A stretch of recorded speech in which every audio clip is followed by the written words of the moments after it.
We'll see how it goes. Yeah, sounds good. Okay, guess we get started with the questions then. So the first question is, how did you get into your subject area and what about it interests you? So yes, I do. So I do philosophy of science. I got into philosophy of science quite accidentally. I came to Leeds to do mathematics after having studied physics in Finland. And then I bumped into my now already partly retired colleague, Stephen French, and ended up taking his module in philosophy of physics. I got really interested in those kinds of more philosophical questions about physics that I hadn't really encountered before. And then, yeah, just found myself really interested in those kinds of more philosophical reflections about science in general. So ended up quitting physics and mathematics and doing philosophy of science instead. Oh, wow. Yeah, it sounds like it's quite a common thing that people start off doing just science and then they sort of shift into history and philosophy. Yeah, I think so. It is pretty common. I know many philosophers of science have a background similar to mine. They've studied some area of science and they get interested in the more foundational issues, and then before they know it, they are doing philosophy because there's no sharp boundary between philosophy of science and the more foundational areas of individual sciences. Yeah, definitely. I actually started off doing my degree in just biology as like a single honours, and then I changed it to biology and history and philosophy of science. But yeah, I think it's interesting having both to think about. Yeah, it definitely is. I think it gives, so philosophy helps whatever you're studying. I think philosophy helps to give you this broader perspective on your subject area. And then some people get interested in just getting that, and they end up focusing on the philosophical issues as I did. Yeah, that's really interesting. Thank you. So the next question is sort of similar. It's what are your main areas of research at the moment? So in philosophy of science, I mostly think about these issues having to do with how we should trust science, or how we can trust science. So issues having to do with scientific knowledge, how much knowledge we have, especially the more theoretical areas of physics. I'm interested in the kinds of explanations and kinds of understanding that we get from physics. What kind of trust we can have in our best physical theories. So I think about quantum theories a lot, and other theories of modern physics, how they work, how they represent reality, what kind of understanding they give, those kinds of issues. So it's kind of general philosophy of science with a view to keeping on top of the physics as well. So I try not to lose sight of the physics, of the actual science. Yeah. Did it sort of take you a while to figure out that was what you were really interested in, or has that been sort of a long-term interest for you? Yeah, I'm doing more or less the same kind of thing that I started doing with my PhD. So I started doing philosophy with a PhD in philosophy of science, philosophy of physics, and just carried on from there. So the kinds of research interests that I've got now are very similar to what I developed during my PhD, and I've just been digging deeper and deeper into those issues. Yeah. Yeah, sometimes it's nice just focusing on one thing, I think, and then sort of delving deeper into it. Yeah, once you start doing philosophy, it's difficult not to stop. Sometimes just stepping further back and asking broader questions about the nature of knowledge and rationality and so on. So I suppose my research has, is broader now in that sense. Yeah. But the key issues that I mostly try and make some progress on are very much the same that I started off with when I was doing my PhD. I just want to check if David can hear us quickly. Yeah, sorry, I can. Okay. Just wanted to double check. Yeah, so the next question is, how did you get into lecturing, if that is something that you do. I'm not too sure. Yeah, sure. I mean, it's Yeah. I do plenty of it. Some years more and some years less. Yeah. So after my PhD, I got some part-time work at University of Manchester. I got to do some logic lecturing and some philosophy of science lecturing, and that was my first opportunity to get some experience of teaching in that way. Yeah, it's very important if you want to get an academic career at some point. You have to get some experience in teaching and doing these other things, not just research. So that was the first opportunity I had. Yeah, interesting. I found it quite difficult, quite challenging, because I hadn't done anything like that before. Yeah, I was going to say, I feel like I would definitely find it difficult getting used to talking in front of that many people and sort of not losing my train of thought and stuff. Oh, it took me hours and hours to prepare for these lectures. I found it really daunting. I'm not naturally equipped to do that sort of thing, so steep learning curve for me, but very rewarding as well.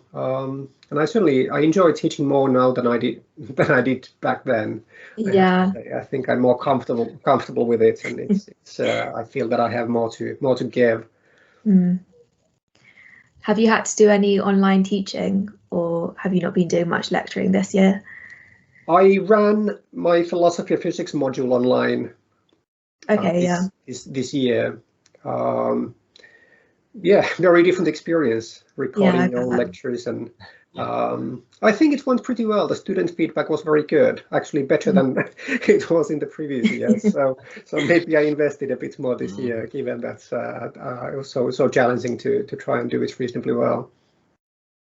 Yeah, I always think it must be really strange not being able to see everyone's faces and how it's bizarre. It's absolutely bizarre. Trying to naturally deliver your ideas to in a tutorial group as well, when all you can see is just a set of symbols on your screen, just initials, maybe one or two faces here and there, but mostly you're just talking to your screen. Very odd experience, but I think we'll take something away from this as well. I think I've certainly learned something from having to deliver ideas differently. So I think some of the things I've learned will stick with my teaching. Yeah, I feel like from a student perspective as well, some of my lectures I found that I've almost been more engaged doing it online, because when they're pre-recorded you can sort of stop and start them and spend longer thinking about it, which was sort of unexpected, I think. You are not the only one to say that, so I think that's a fairly common experience. I guess in a lecture setting, it's very fleeting. The information comes, and if you miss it, you blink and you miss it, and you really have to stay on top of it. So if you have all day of lectures, then certainly towards the end, it's cognitively extremely challenging to stay on top of things. So yeah, I totally understand it. Yeah. So I guess we move on to the next question, which is, let's see, do you have any advice for getting published in a journal? I think you need a good idea, or one needs a good idea, like a genuinely good idea, something that is really worth telling others about. So trying to get a good idea and then testing that, talking to peers and testing it, see how they respond to it. Is it really a good idea, or do you just think it yourself? And then finally, I suppose the presentation is quite important. Really trying to write your idea in such a way that people can appreciate it when they approach it from different mindsets. So readers often they don't share the author's mindset, and they still ought to get something away from it. So appreciating that in writing up a paper or essay is really important. But having a good idea is the key thing, I think. Yeah. How did it feel the first time you got published? I always think that must be like an amazing feeling or accomplishment. Yes, yeah, it was pretty amazing in some ways. So yeah, I was during my PhD when I got my first paper accepted. There's some sort of stamp of approval. You felt like a real academic. You've actually written something that other people will possibly read. Yeah. Yeah, so the next questions are a bit more laid back ones, I think. What's your favorite book? I was thinking about the books I've read. There's only one book that I recall reading twice, which is Lord of the Rings. Okay. So it's probably got to be that. Yeah, I think it's the only book that I've read cover to cover more than once. Yeah, I don't think I've actually ever read it. I've seen the films. I don't know if that's bad. It's not, well, what can I say? I highly recommend. And it's a long book as well, 3 volumes. So it's a serious undertaking, but it's a world. You can immerse yourself in a fantastic world for hours on end. What's your favorite film as well? That's the next one. It's the most recent really good film was The Parasite, maybe a year or two ago. The South Korean film. I really enjoyed that. So I got a lot from that. Yeah, I've seen that as well. I thought it was amazing. I didn't read anything about it before I watched it as well, so I had no idea what to expect. Yeah, me as well. I had no idea what to expect. I've seen quite a few. Well, not quite. I mean, I've seen a number of South Korean films, and they tend to be. They can be quite shocking. Really, a different kind of experience. And The Parasite was just like that, and I had no idea what to expect. And I remember the following day, it just kept coming back to me, flashbacks of amazing film. I wasn't expecting that ending. No, I don't think anyone did.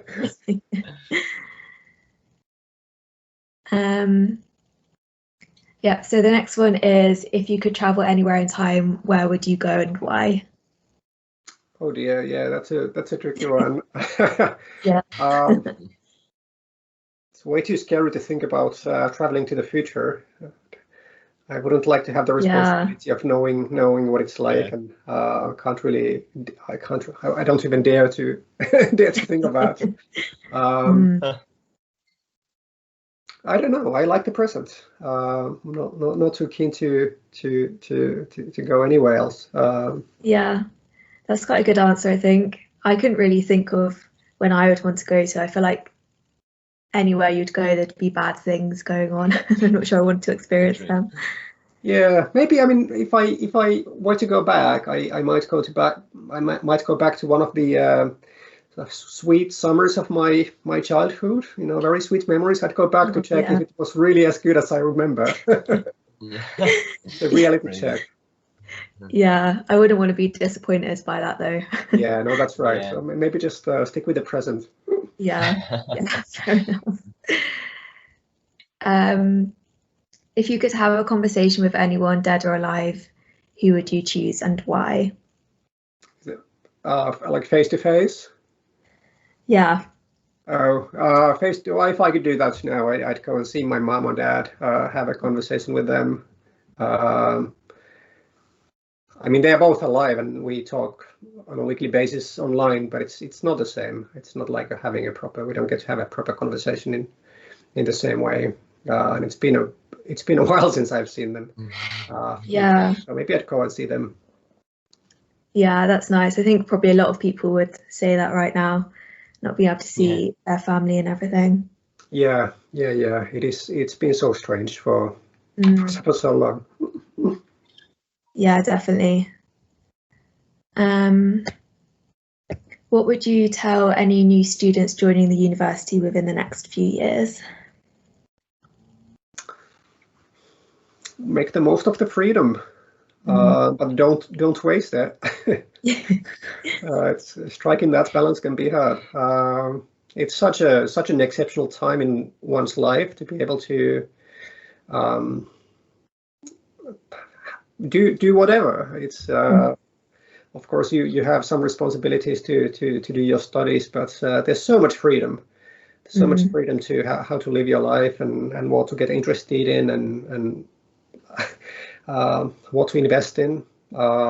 It's wonderful. But then again, it can be abused. Not everybody gets the most of it in terms of the benefits. So. Yeah, no, I think that's good advice. I think now I'm coming to the end of my degree, I'm sort of realizing how much freedom you actually have and that you probably won't get that again when you're going into work and things like that. So yeah, definitely make the most of it, I think.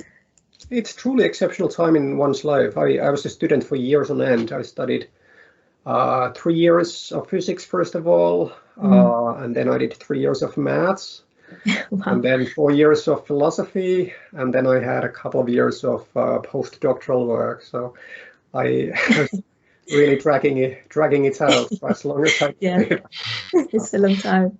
Brilliant. Yeah, 10 plus years as a student, so yeah, I loved it. Yeah. Very good.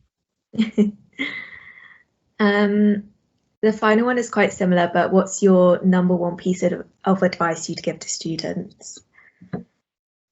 Well, consider doing philosophy. On you can always do some philosophy. Yeah. Well,